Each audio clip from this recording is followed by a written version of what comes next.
If you haven't seen part 1 yet, please check it out. It may make it easier to understand the beginning of this video. Otherwise, enjoy. There actually are people out there who are dumb enough to think that people who voted for Jill Stein in 2016 affected the outcome of the election. Well, I have news for you.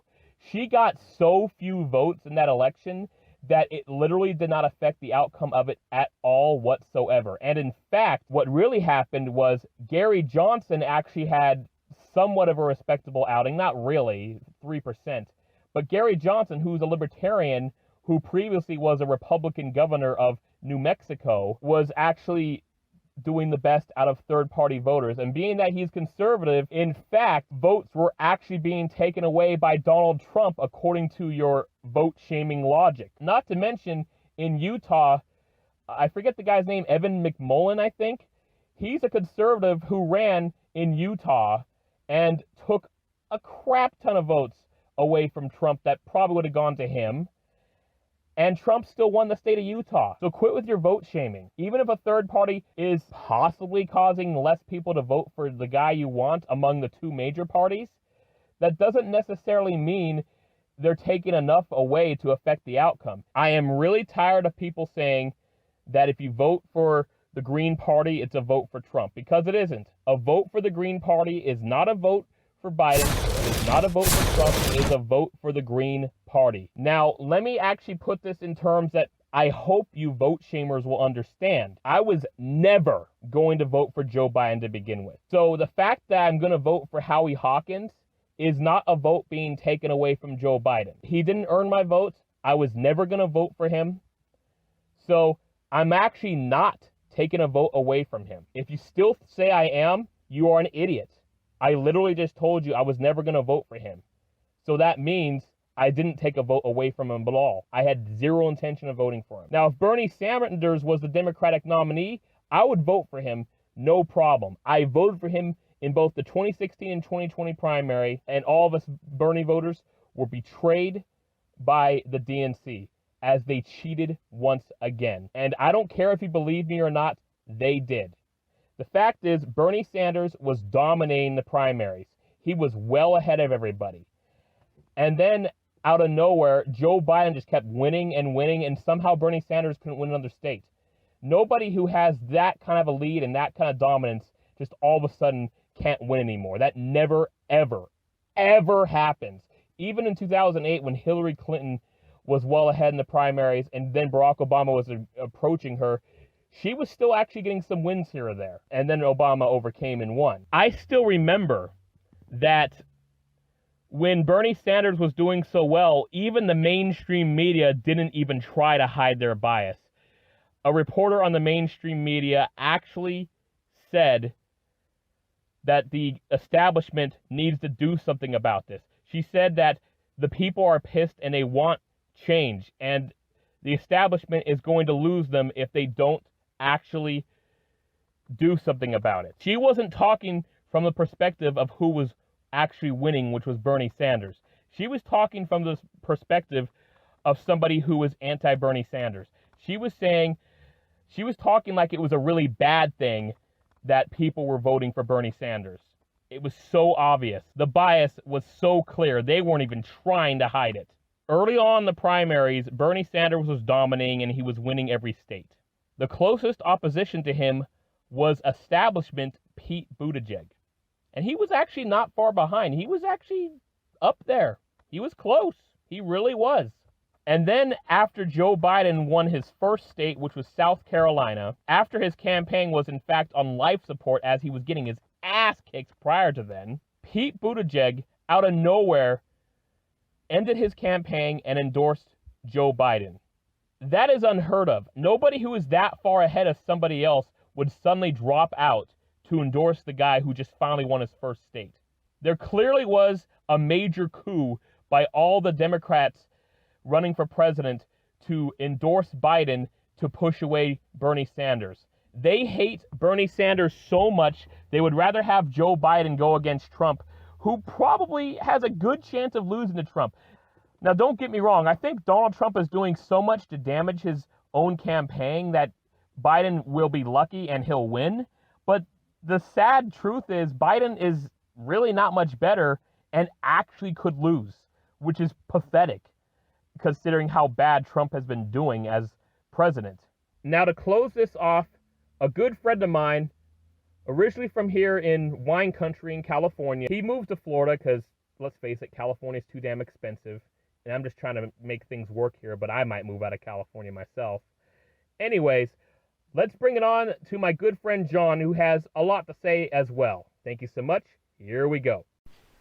If we are ever to get out of this two-party nightmare of a system, we must push for ranked choice voting.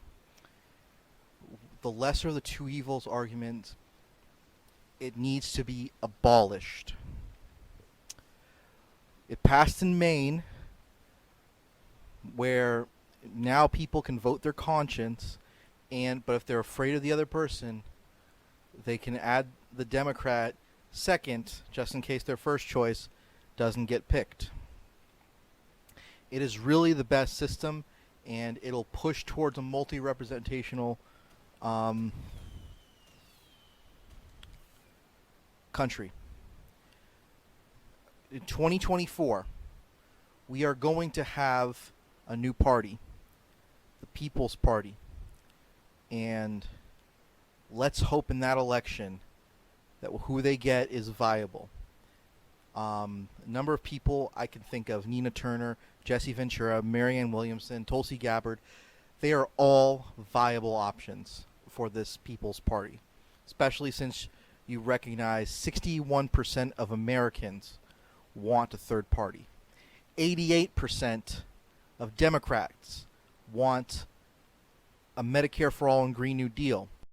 We're in the middle of a pandemic, and Joe Biden refuses to offer any type of single-payer health care whatsoever.